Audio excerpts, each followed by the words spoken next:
திருப்பலி வாசகங்கள் ஜூன் 12 2026.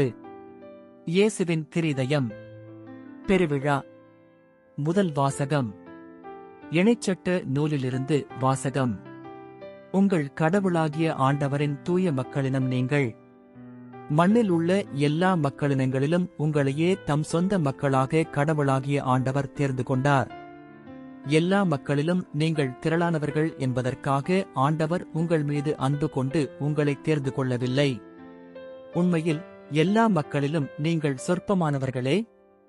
மாறாக உங்களிடம் அன்பு கூர்ந்ததனாலும் உங்கள் மூதாதையருக்கு ஆணையிட்டுக் கொடுத்து வாக்கை காப்பாற்றும் பொருட்டும் ஆண்டவர் தமது வலிமை மிகு கரத்தால் உங்களை புறப்படச் செய்து அடிமைத்தன வீட்டினின்றும் எகிப்து மன்னனாகிய பார்வோனின் கையினின்றும் உங்களை விடுவித்தார். எனவே உங்கள் கடவுளாகிய ஆண்டவரே கடவுள் எனவும் அவரே உண்மையான இறைவன் எனவும் அறிந்து கொள்ளுங்கள். அவர் மீது அன்பு கூர்வோருக்கும் அவரின் கட்டளைகளை கடைப்பிடிப்போருக்கும் 1000 தலைமுறை வரைக்கும் தம் இரக்கத்தின் உடன்படிக்கையை காக்கின்றவர் அவரே. ஆனால் அவரை பகைப்பவரை அழிப்பதன் மூலம் நேரடியாக பதிலளிப்பார். அவரை வெறுப்பவரை நேரடியாக தண்டிப்பதற்கும் காலம் தாழ்த்த மாட்டார். எனவே நீங்கள் கடைப்பிடிக்கும்படி நான் உங்களுக்கு இன்று இடும் கட்டளைகளையும் நியமங்களையும் முறைமைகளையும் நிறைவேற்றுங்கள். ஆண்டவரின் அருள்வாக்கு. இறைவா உமக்கு நன்றி. பதிலுரை பாடல். பல்லவி. ஆண்டவருக்கு அஞ்சுவோர் மீது அவரது பேரன்போ நிலைத்திருக்கும். என் உயிரே, ஆண்டவரை போற்றிடு. என் முழு உளமே, அவரது திருப்பெயரை ஏத்திடு. என் உயிரே, ஆண்டவரை போற்றிடு. அவருடைய கனிவான செயல்கள் அனைத்தையும் மறவாதே. பல்லவி. ஆண்டவருக்கு அஞ்சுவோர் மீது அவரது பேரன்போ நிலைத்திருக்கும். அவர் உன் குற்றங்களையெல்லாம் மன்னிக்கின்றார், உன் நோய்களையெல்லாம் குணமாக்குகின்றார். அவர் உன் உயிரை படுகொழியின்றி மீட்கின்றார். அவர் உனக்கு பேரன்பையும் இரக்கத்தையும் மணிமுடியாக சூட்டுகின்றார். பல்லவி. ஆண்டவருக்கு அஞ்சுவோர் மீது அவரது பேரன்போ நிலைத்திருக்கும். ஆண்டவரின் செயல்கள் நீதியானவை. ஒடுக்கப்பட்டோர் அனைவருக்கும் அவர் உரிமைகளை வழங்குகின்றார். அவர் தம் வழிகளை மோசேக்கு வெளிப்படுத்தினார். அவர் தம் செயல்களை இஸ்ரேல் மக்கள் காணும்படி செய்தார். பல்லவி. ஆண்டவருக்கு அஞ்சுவோர் மீது அவரது பேரன்போ நிலைத்திருக்கும். ஆண்டவர் இரக்கமும் அருளும் கொண்டவர், நீடிய பொறுமையும் பேரன்பும் உள்ளவர். அவர் நம் பாவங்களுக்கு ஏற்ப நம்மை நடத்துவதில்லை, நம் குற்றங்களுக்கு ஏற்ப நம்மை தண்டிப்பதில்லை. பல்லவி. ஆண்டவருக்கு அஞ்சுவோர் மீது அவரது பேரன்போ நிலைத்திருக்கும். இரண்டாம் வாசகம்.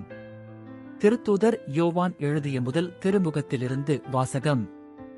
அன்பிற்குரியவர்களே, ஒருவர் மற்றவரிடம் அன்பு செலுத்துவோமாக. ஏனெனில் அன்பு கடவுளிடமிருந்து வருகிறது. அன்பு செலுத்தும் அனைவரும் கடவுளிடமிருந்து பிறந்தவர்கள். அவர்கள் கடவுளை அறிந்துள்ளார்கள். அன்பில்லாதோர் கடவுளை அறிந்து கொள்ளவில்லை, ஏனெனில் கடவுள் அன்பாய் இருக்கிறார். நாம் வாழ்வு பெறும் பொருட்டு கடவுள் தம் ஒரே மகனை உலகிற்கு அனுப்பினார். இதனால் கடவுள் நம்மீது வைத்து அன்பு வெளிப்பட்டது.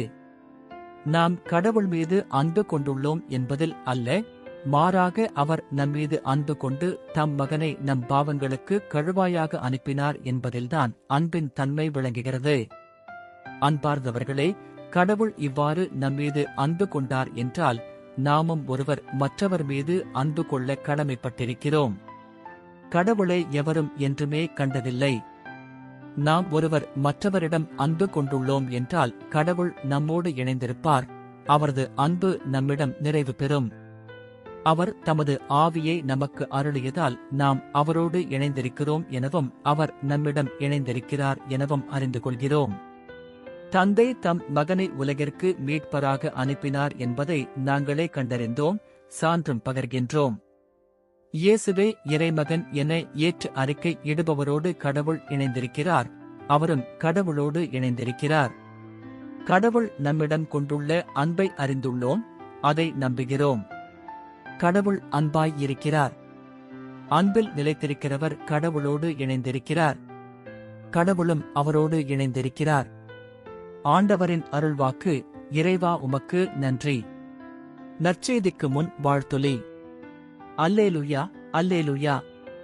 நான் கனிவும் மனத்தாழ்மையும் உடையவன். ஆகவே என் நுகத்தை உங்கள் மேல் ஏற்றுக்கொண்டு என்னிடம் கற்றுக்கொள்ளுங்கள் என்கிறார் ஆண்டவர். அல்லேலூயா. நற்செய்தி வாசகம். மத்தேயு எழுதிய தூய நற்செய்தியிலிருந்து வாசகம். அக்காலத்தில் இயேசு மக்கள் கூட்டத்தின் முன்பாக, தந்தையே, விண்ணுக்கும் மண்ணுக்கும் ஆண்டவரே, உம்மை போற்றுகிறேன். ஏனெனில் ஞானிகளுக்கும் அறிஞர்களுக்கும் இவற்றை மறைத்து குழந்தைகளுக்கு வெளிப்படுத்தினீர். ஆம் தந்தையே, இதுவே உமது திருவுளம். என் தந்தை எல்லாவற்றையும் என்னிடத்தில் ஒப்படைத்திருக்கிறார்.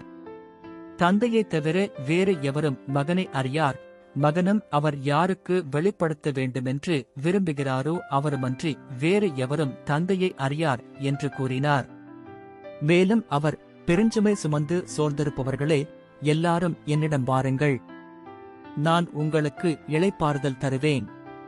நான் கனிவும் மனத்தாழ்மையும் உடையவன். ஆகவே என் நுகத்தை உங்கள் மேல் ஏற்றுக்கொண்டு என்னிடம் கற்றுக்கொள்ளுங்கள். அப்பொழுது உங்கள் உள்ளத்திற்கு இளைப்பாறுதல் கிடைக்கும்.